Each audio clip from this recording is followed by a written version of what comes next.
Hi everyone, Air here. Maybe I'm paying a little bit of solace or playing a little bit of catch up, but I decided to drop another episode this week to kind of catch up from being off for 2 weeks. And all of the things that happened were beautiful, but it definitely took me away from the show. I went to Dubai, if you guys remember from the last episode, and then I moved back to Miami. I moved to Brickell.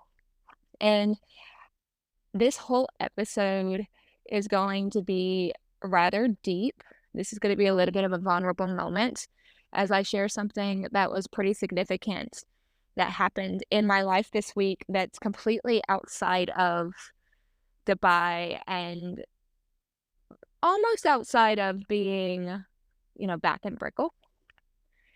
As you guys know, transformation is hard. It is Libra moon season. The eclipse is coming up.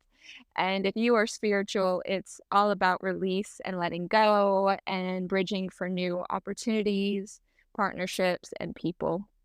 And I have definitely needed to lean into my spiritual and religious beliefs this week with what I'm about to share with you guys. This episode is really dedicated to mastering your emotions, but in a different type of way.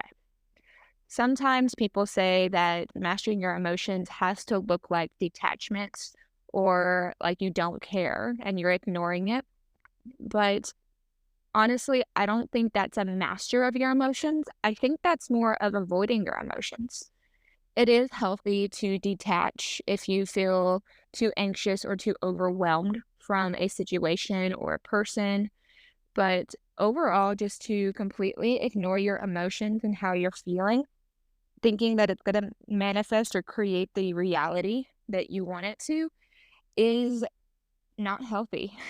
It's actually a little bit of a form of manipulation, and not necessarily to somebody else, but to yourself. And this whole podcast, the Who Am I podcast, is about being true to yourself and finding yourself. And I really don't like the idea of manipulating my mind or my heart or my soul in order just to feel better temporarily, especially if it's not even guaranteed to feel better. So as we talk about mastering emotions, a lot of these are going to be some of my opinions, and that's perfectly okay if you don't agree with my opinions. I'm not here to be like, my way is the right way all the time. I feel like that's also kind of arrogant, and I'm not about that. But I will say that through my graduate program and through all of the studies I'm having to do for my assignment this week, I've really had to get into romantic relationships and perceived benefits of detachment versus letting go versus, working for what you want and towards your goals. This week, I have been in Miami. I moved with Jasper, my golden doodle, and it has been fantastic to be here. I missed the sunshine. I missed the city life. This time I mentioned I'm in Brickell versus previously I was more north in Sunny Isles or Aventura. But Miami has so many different neighborhoods, and it's fun to be in the neighborhood of the financial district and the, young entrepreneurs and the business people, very similar to Midtown area. And I'm just thankful to be here.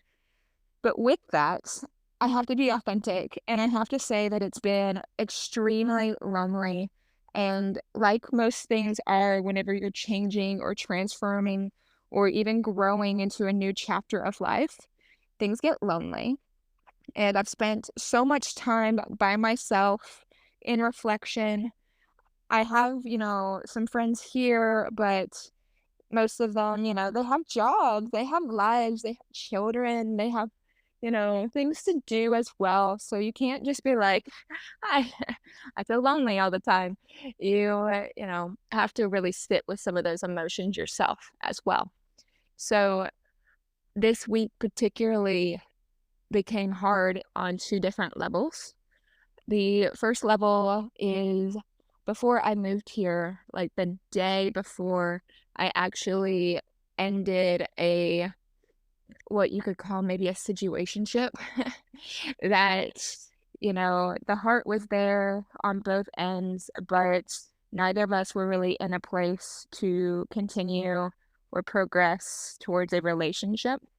And it really hurt to do that, but I do 100% believe that effort without progression leads to toxicity, and I don't want to be in, like, a spin cycle in my love life. I want things to be very peaceful and simple and direct. So, I don't know if I'll end up with this person. After I tell you the story today about everything, you might be, like, rooting for us, I don't know. But it's all love, all bliss, all happiness. But mostly, I want to tell you about, like, the mastering of emotions and how avoidance of emotions doesn't necessarily mean that you have mastered them. It actually is just like a pendulum swing, and pendulum swings aren't always good. So, when we talk about mastering emotions and releasing with, like, Libra season, I want to be very clear that if you feel, like, anxious or obsessive or, like, love addiction, then it makes sense to detach yourself, do some self-care, release, really get to the core of the matter of what's causing this anxiety. And if it's, from your childhood or from a previous relationship, then dive into that and do some inner work. But avoidance works the same type of way. Like if you are afraid to move forward in a relationship because you've been hurt in the past or you're scared you're going to be hurt in the future, that's really still not healthy. And with that, the games that people kind of play to be able to feel like they're in control of that narrative of like, I don't want to get hurt or I don't want to be used is still not healthy love. And I feel like detachment sometimes gets brought into that, whether you're on the anxious side or the avoidant side. So moving into more of what happened this week for me, and for those of you all that follow me on Instagram at Herbert Kraehmer, you already know this, but I actually lost my grandfather this week. He passed away about 2 days ago, and it was a little bit of a shock. It wasn't really expected. It happened very quickly in like a week, and it really put a lot of things into perspective because I'm not there. I moved to Miami this week, so this all happened so rapidly, and here I am alone in this, condo, starting, the new chapter. And while I have like friends throughout the city in different neighborhoods of Miami, I didn't really know who to lean into for this moment. My closest friends in the world don't necessarily live in Miami. They live in different places throughout the world, and I'm super thankful for them. But I really just didn't know how to reach out to people and tell them that I was like hurting or that I felt alone or that I needed, a friend or somebody, you know, to be with me. And that's hard. So if you've ever been in this type of moment, then I have so much respect for you if you were able to power through it by yourself, because a lot of this I've been powering through alone, and there's just been so much going on in general that I really couldn't even like dive into the emotions or the grief or the pain because there was something else to get done or that was required of me. With that, I found myself in a very vulnerable moment. I was taking a walk on the Brickell Key, and the guy the guy actually came to me, and it was kind of this moment where I kind of got to fall apart for just a moment. Like, I got to cry and be held and encapsulated in that masculine energy. And it was a very pure moment, very loving moment. And while I had told this person, like, look, unless we're going forward, it doesn't make any sense for us to like engage. There is that like going back and forth between what's good for us and what's not good for us. The person shared with me that they actually thought that I had blocked them on, the phone, text messages, and shout out to my cell phone service because I don't know what it is, but this last couple of weeks, my cell phone service has been terrible, so bad, and I just really never got the message, and I thought that that was kind of ironic that I didn't get it. So, with that, I think maybe the universe had a plan in that regard. I kind of had this back and forth because if you've ever been in a situation where you felt like you were on red or you felt like you were abandoned or not being seen by somebody and you thought they really cared and it's just not showing up, a lot of the advice that we have out there is like, ignore it and just move on with your life.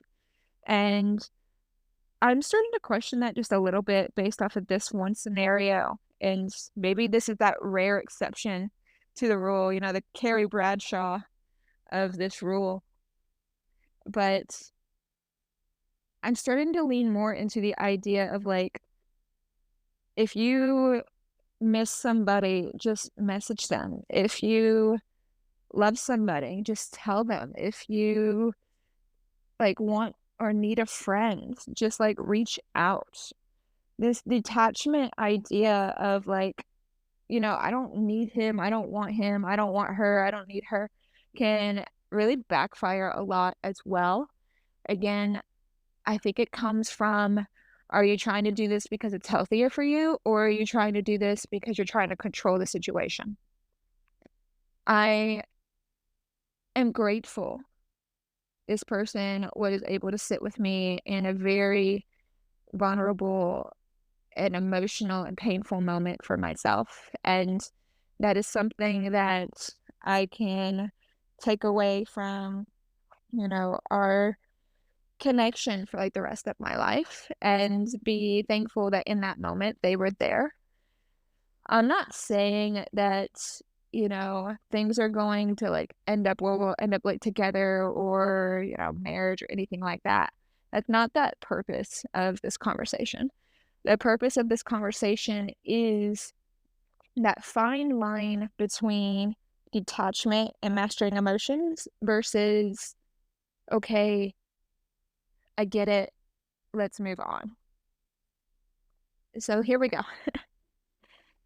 If you are reaching out to somebody out of love, out of calm, level headed, you've thought about the situation, you've reflected, you aren't feeling that desperate need, it's not for validation, like, if they don't answer, it's gonna be okay, and you are just reaching out of love, then do it.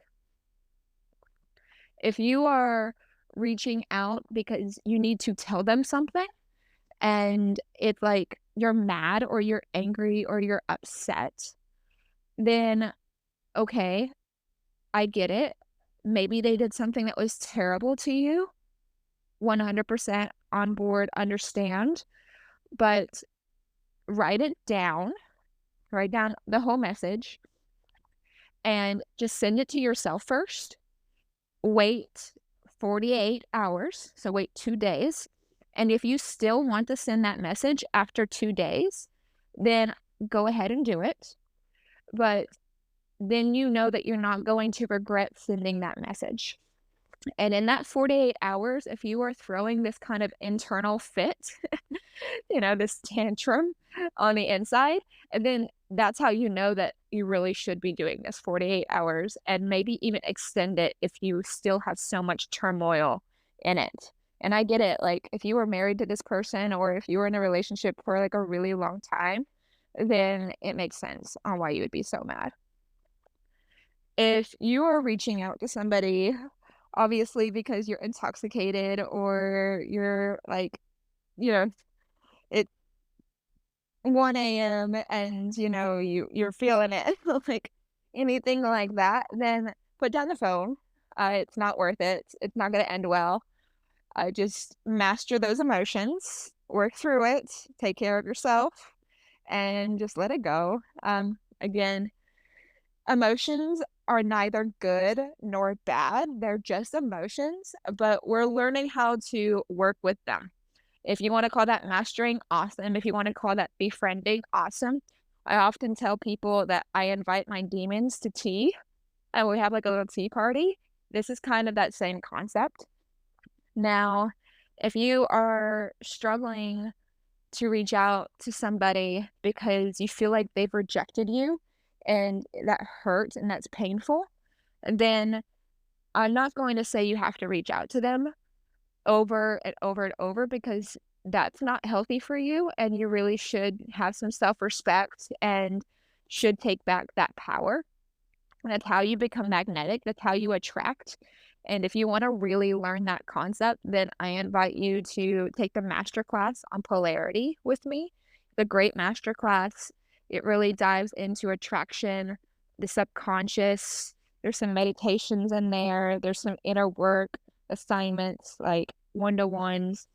It's a really great masterclass, and it's only 3 days, and you can download it, do it self-paced, or you could sign up for the next live one, and I will be right there with you to be able to help you through this. But if you are reaching out because you're like, "I need this person," and they are just continually rejecting you, and that's causing you a lot of pain, then it is time to figure out how to release those emotions. If you wanna send a message or have a phone call or a voice note, then do it. Like, again, just know that you need to be in that calm mind. You don't need to be in that desperate energy. And if they don't answer and that, hurts, well, by all means, try one more time. Like, one more time. Some people will put their ego in the way and be like, "One time he didn't message or one time she didn't message me back," and they're just done, and that's just not